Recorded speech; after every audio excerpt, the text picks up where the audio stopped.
नबी ने दुआ क्या दी, अल्लाहुम्मा जालु हादियन महदिया। नबी ने अजीब दुआ दी, ए अल्लाह मेरे मुआविया को हिदायत याफ्ता भी बना देना, हिदायत देने वाला भी बना देना। इब्ने हजर फरमाते हैं नबी ने दो दुआएं क्यों फरमाई हैं, अल्लाह हिदायत याफ्ता भी बना, हिदायत फैलाने वाला भी बना। तवज्जो, क्यों? कभी एक आदमी दीन का काम करता है लेकिन खुद गुनाह करता है, उसके दीन का नफा उसको नहीं होता।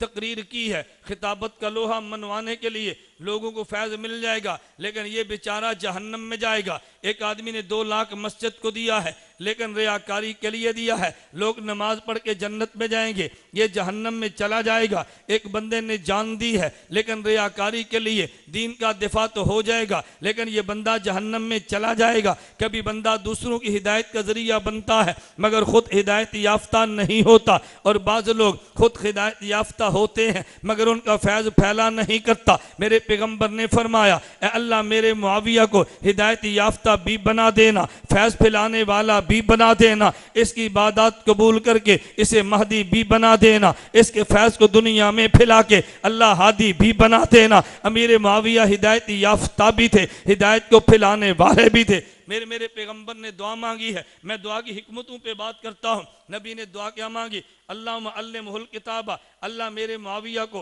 कुरान का इल्म दे देना, अल्लाह मेरे मुआविया को वल हिसाबा, अल्लाह लिखने का जमा तफरीक ज़रब का अल्लाह हिसाब का इल्म दे देना, वमक्किल्लहु फिल बिलाद, अल्लाह मजबूत हुकूमत दे देना, वक़हिल अज़ाबा, अल्लाह मेरे मुआविया को अजाब से बचा लेना। तवज्जो रखना, ये नबी ने 4 दुआएं क्यों मांगी हैं? अगर एक आदमी के पास इल्म ना हो, वह हुकूमत करे, उलमा का मोहताज होता है, फरमाया अल्लाह मेरे माविया को इल्म इतना देना, ये फतवे देने में दूसरों का मोहताज ना हो, हुकूमत की ताकत भी दे देना, इल्म भी दे देना, अल्लाह इसको हिसाब का इल्म भी देना। अगर हुकूमत करने वाला खुद हिसाब का माहिर ना हो तो कोई मुंशी धोखा दे सकता है, अल्लाह इतना हिसाब का इल्म देना यह मुंशी कोई इसको धोखा न दे सके। अल्लाह अमीर मुआविया को धोखे से बचने के लिए पैगंबर ने यह दुआ भी दी है, वमक्किल्लहु फिल बिलाद, अल्लाह हुकूमत मजबूत फरमा देना। हुकूमत दुनिया में फैली है, 64,65,000 मुरब्बा मील पे हुकूमत फैली है। एक मदरसे में 100 तलबा है, उसमें 4 उस्ताद हैं,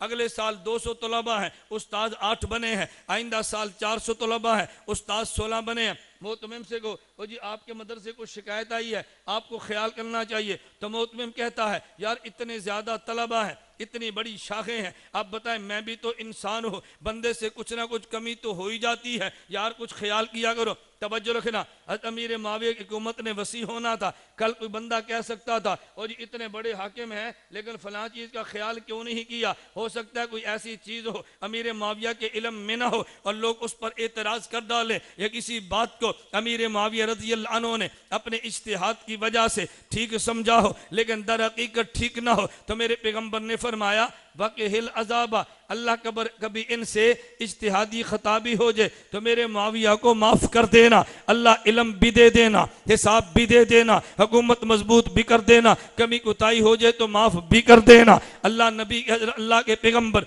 अमीर मुआविया के लिए दुआएं करते हैं। यही वजह देवबंद का मौक़िफ़ क्या है, एक तरफ हज़रत अमीर मुआविया है, एक तरफ अली अल मुर्तज़ा रज़ियल्लाहु अन्हुमा।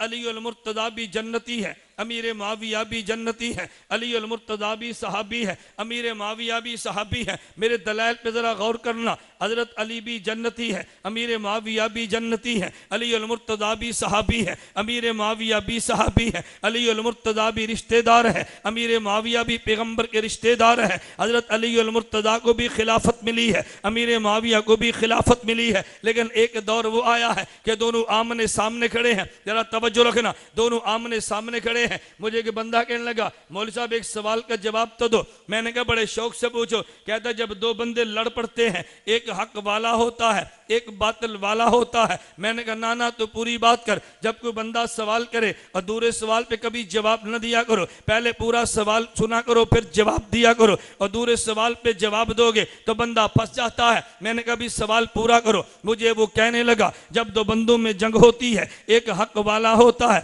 एक बातिल वाला होता है, मैंने कहा मुझसे हाँ ना करवाना तो पूरी बात कर ले। कहते हज़रत अली एक तरफ है, अमीर माविया एक तरफ है। अली और माविया रज़ी अल्लाह अन्हुमा जब दोनों लड़े हैं, दोनों में जंग हुई है, दोनों तरफ से कत्ल हुआ है, तो बताएं हक वाला कौन था, बातिल वाला कौन था? तवज्जो हवेली लखा के दोस्तों, एक उसूल को याद रख लेना। अगर हमारा अकीदा है, नबी को मासूम कहते हैं, सहाबी को महफूज कहते हैं, बाद वालों को माजूर कहते हैं। अगर मुज्तहिद है, मेरे जुमले पे गौर रखना, मासूम का माना यह है अल्लाह नबी से गुनाह होने नहीं देता। महफूज का माना यह है सहाबी से गुनाह हो तो जाता है, अल्लाह सहाबी के नाम अमाल में रहने नहीं देता। नबी को मासूम कहते हैं, सहाबी को महफूज कहते हैं। अगर कोई बंदा महफूज पे एतराज करे, दलील में मासूम को पेश करना। अगर गैर महफूज पे एतराज करे, दलील में महफूज को पेश करना। तो नहीं समझा, मेरे ननोतवी मासूम भी नहीं है, मेरा कासिम ननोतवी महफूज भी नहीं है, ये बाद वाला है। अगर मौलाना कासिम ननोतवी पर एतराज होगा तो मैं दलील में सहाबी को पेश करूंगा। अगर तू एतराज सहाबी पे करेगा, मैं दलील में नबी को पेश करूंगा। नहीं समझा? अगर उलमा पर एतराज होगा तो दलील में सहाबी पेश करेंगे, सहाबी पर एतराज होगा तो दलील में नबी पेश करेंगे। मैं मिसाल दूंगा, तुझे बात समझ आए। एक बंदा नेट पे बयान कर रहा था, चूंकि मुझे मौलाना नदीम सरवर साहब ने बड़ी ताकीद फरमाई है, मसलक पूरा बयान करना है, अकीदा पूरा बयान करना है। आज मुझे एक साहब ने उकाड़ा से फ़ोन किया, शायद वो यहाँ बैठे होंगे रिकॉर्डिंग वाले, उनने फ़ोन किया, कहा जी मौलाना आज आप हवेली लखा जा रहे हैं, फला मौजू पर बयान करना। मैंने कहा भाई ये बात मौलाना से कहो, मेरी आदत है कि मैं बयान वो करता हूँ जो मेज़बान कहता है, वो का माना बातिल नहीं है। हक के कई शोबे हैं, जिस शोबे का इंतखाब करेंगे मैं वो बयान कर दूंगा। मैंने कहा पसंद का बयान कराना हो, अपने इलाके में जलसा रखवा लो, जलसा कोई रखवाता है, चिट्टे कोई और देता है, और जी घर इनका हो बयान मेरा हो। मैंने कहा घर भी तेरा हो बयान भी तेरा हो। कहते ना ना साढ़े कार मसला नहीं छेड़ना, ये दूसरे के कार मसला बयान करो, लड़ाई औरों के घर हो, मेरे घर ना लाना। तवज्जो। खैर जो मुझे मौलाना ने फरमाया भाई आप दलाइल पूरे दें, अकीदा पूरा बयान करें, लेकिन हमारे बात अहबाब की ख्वाहिश होती है कि जब आप मसला बयान करेंगे लोग खुद समझेंगे मौलाना क्या कहना चाहते हैं, आप नाम न लें। तवज्जो रखना। एक मौलवी साहब बयान कर रहे थे और इंटरनेट पे बयान जारी था, क्या कहता है? कहता है ओ देवबंदियो, तुम्हारे देवबंद के बानी कासिम ननोतवी है, तुम उन्हें वली मानते हो, तुम उन्हें इमाम मानते हो, मुझे उन पर इश्काल है, जरा इश्काल समझना। कहता है जी मौलाना कासिम ननोतवी ने कसीदा लिखा है, उस कसीदे में कहते हैं अल्लाह मेरी लाखों उम्मीदें हैं मगर सबसे बड़ी उम्मीद ये है, ए काश मैं मदीने के कुत्तों के साथ मेरा नाम शुमार होता, ए काश मदीने का कुत्ता होता, और जब मैं मदीने में मर जाता तो मुझे मदीने के कौड़े कीड़े और सांप खा लेते। एतराज समझना। कहते हैं अल्लाह फरमाते हैं वलक़द करमना बनी आदमा, हमने इंसान बना के एहसास दिया है, जिसे तुम इमाम कहते हो उसको इंसान होने पे फख्र ही नहीं है।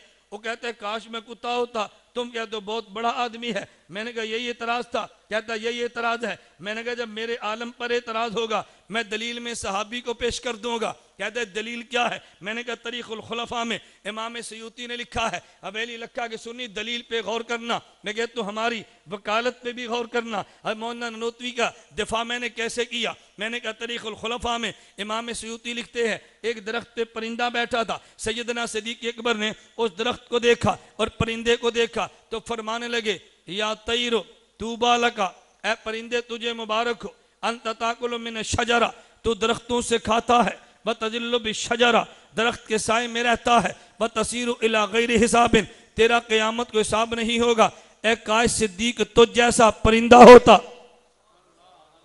ए काश सिद्दीक तुझ जैसा। मैंने कहा तू कह हजरत सिद्दीक को इंसान होने पर आ रहा है, मैं तेरे कुफर का फतवा लगा दूंगा, तो कह तो सही ना। कहता है नहीं नहीं वो तो खौफ की वजह से कहते थे। मैंने कहा ननोतवी मोहब्बत की वजह से कहता है, नहीं समझे? वो खुदा के खौफ की वजह से कहते, ननोतवी मदीने के मोहब्बत की वजह से कहता है। सिद्दीक ने खुद को परिंदा होने की तमन्ना की है और मदीने का परिंदा, ननोतवी खुद को मदीने का कुत्ता होने की तमन्ना करता है। सिद्दीक तमन्ना करे तो भी ठीक है और ये तमन्ना करे वो भी ठीक है। जब गैर महफूज पे एतराज होगा मैं दलील में महफूज पेश करूंगा, और जब महफूज पर एतराज होगा दलील में मासूम पेश करूंगा। तो बात समझ भी आ रही कि नहीं? तवज्जो रखना। एतराज क्या था? हज़रत अली और मुआविया लड़ पड़े हैं रजी अल्लाह अन्हुमा, इनमें हक वाला कौन है बातिल? बोलिए ना, हक वाला कौन है बातिल वाला कौन है? तवज्जो रखना। मैं महसूस करता हूँ थोड़ी सी देर हुई ना, कुछ थकावट तो आपको भी होगी। अब जज़ाकल्लाह, मुझे तो बड़ी खुशी है आपके यहाँ थकावट नहीं है। तो मुझे तो थकावट वैसे नहीं, चूंकि मुझे तो मौलाना ने बयान से पहले 2 घंटे सुला के आराम करवा दिया। आप जरा तवज्जो रखना, हज़रत अली और अमीर मुआविया कहते हैं जी लड़ पड़े हैं, हक वाला कौन बातिल वाला कौन है। मैंने कहा मैं मासूम पेश करता हूँ। कहते जी करें। मैंने कहा कुरान करीम में है, हज़रत मूसा हारून लड़ पड़े हैं। हज़रत मूसा और हारून, हज़रत मूसा अलैहिस्सलाम ने हारून की दाढ़ी और बाल को पकड़ के घसीट लिया है। वो कहते यब्न उम्म ला ताखुज़ बिलहियती वला बिरासी, और मेरी माँ के बेटे मारता क्यों, मेरी बात तो सुनना। वो दोनों लड़ पड़े हैं। मैंने कहा बता हक वाला कौन है, बातिल वाला कौन है। कहता है दोनों हक वाले। मैंने कहा नबियों में इख्तलाफ हो जाए दोनों हक वाले, सहाबा में इख्तलाफ हो जाए दोनों हक वाले।